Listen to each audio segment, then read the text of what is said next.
1964년 9월 13일 새벽 폭풍우가 중부 일대를 엄습하여 서울에는 22년 1942년 만에 처음으로 123.3mm의 집중폭우에 초속 20m의 강풍이 겹쳐 시내 일원이 한때 종전 암흑 속에 물난리가 번져 큰 혼란을 빚어냈으며 도처에서 가옥 침수 및 파괴 사태가 빚어져 9월 13일 오전 7시 잠정 집계로는 56명 사망과 익사 28명, 압사 13명, 실종 15명의 중상 5명에 경상 56명, 가옥 1525동이 침수했고 성동과 동대문, 청량리 방면 피해가 많았으며 143동이 전파, 49동이 반파, 축대 6개소가 무너지고 도로, 교량 5개소가 파손되는 등 막대한 피해를 냈다. 한편 포천지구에서도 산사태로 26명이 사망을 냈는데 피해는 더 늘어날 것으로 보았다. 9월 12일 낮부터 경인 지방에는 가랑비가 내리기 시작. 낮에는 3mm밖에 내리지 않았으나 인천 지방에는 11mm였으며 9월 13일 새벽 2시 3분부터 4시 40분 사이에 무려 123.3mm나 폭우가 내려 마치 물통으로 물을 퍼붓듯 내려 쏟아졌다. 엎친 데 겹친 객으로 기왓장이 날릴 정도의 초속 20m의 강풍이 불어 전기선이 끊기고 가로수가 넘어지는가 하면 하수구가 막혀 길이 물에 묻히고 산사태가 나는 등 저지대는 대부분 침수 소동을 면치 못했다. 서울시경은 9월 13일 새벽 3시부터 비상사태를 갖추고 전경찰력을 동원하여 구조 및 복구 작업에 나섰다. 시내 종로구 서린동 1번지 종로 세무소 지하실에 있는 구내 식당과 이발소가 완전히 물에 잠겨 식당 주인 공재인 52여 딸 김명숙 10일 아들 현태 8 등 3명이 시체로 발견되었다. 경찰은 소방차 세대를 동원 새벽 3시부터 8시까지 물을 퍼냈다. 9월 13일 새벽 2시 반쯤 서대문구 합동 140에 13번지의 철로 다리 밑에 움막을 치고 살던 박성구 26시의 처조정욱 25가 장남 동주 이를 넘은 채 급류에 휩쓸려 익사했다. 수십 년, 수백 년 묵은 광릉 숲속의 아름드리 나무를 뿌리채 뽑아버린 거센 물살은 퇴계원까지 이르는 왕숙천 연변의 사람과 집과 가축과 논밭을 짓밟아버렸다. 9월 15일 밝혀진 것만 해도 사망 22명, 실종 86명, 가옥 피해 430동, 소, 돼지 등 가축 유실 250마리, 논밭 피해 3만 평 등 이루 헤아릴 수 없다. 그 가운데도 가을에 단풍을 팔아 근근히 살아가는 광릉 입구의 능내부락은 12가구 10가구에 43명이 몰살해버렸다.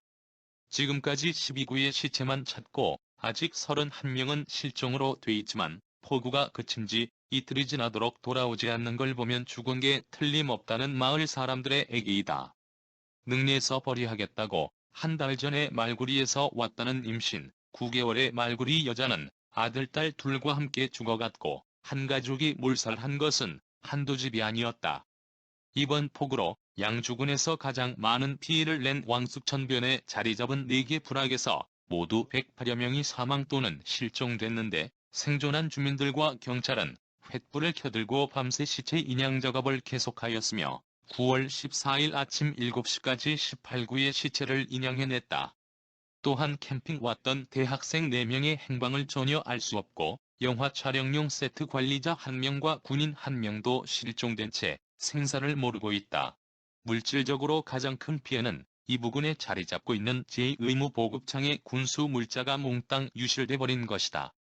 능내 마을에 살아남은 사람들은 모든 것은 사람의 힘으로는 어쩔 수 없는 일이었지만 살아남은 목구멍에 불칠을 해야지 않겠느냐.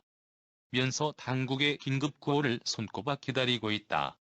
폭우와 산사태로 죽음의 마을이 된 포천군 소울면 이교동리 부인터 마을의 피해는 9월 14일 오전 압사 21명, 실종 24명, 부상 30여 명 등 모두 75명의 사상자를 냈다. 또 이등교리에 있는 군대에 많은 장비가 파묻혔고 사병 1명이 실종됐다. 사고 현장에는 200여 명의 부대 장병들이 동원되어 시체 발굴 작업을 계속 중인데 21구의 시체를 발굴했다.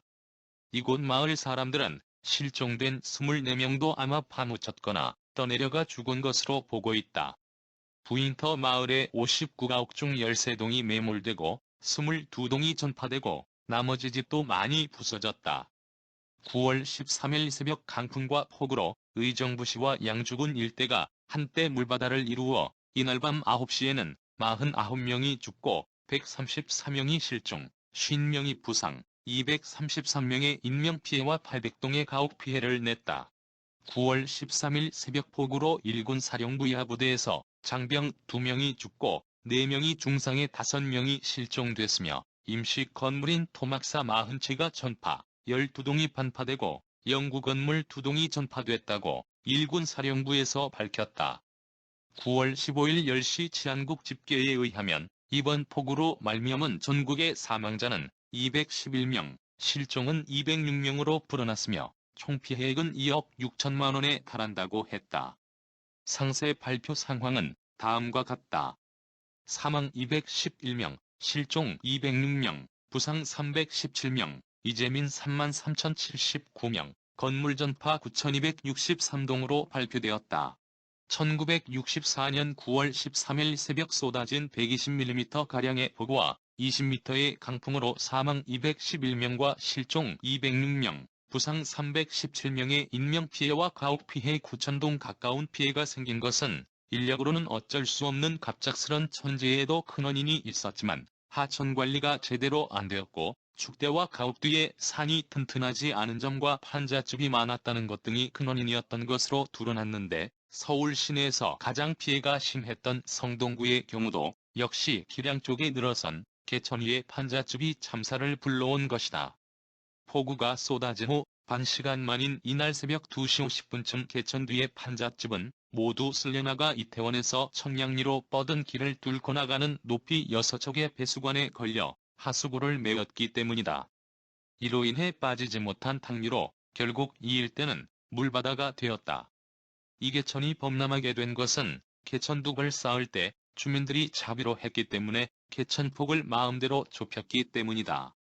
또한 시멘 블록 제조업체가 모래를 모으기 위해 하류에 둑을 쌓아 배수가 잘 안 된 것도 이유가 있다.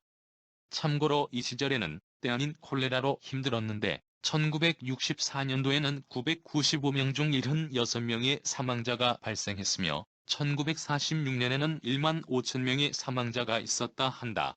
시청하여 주셔서 감사합니다. 구독은 사랑입니다. 마음에 드셨다면 구독을 꼭 눌러주세요.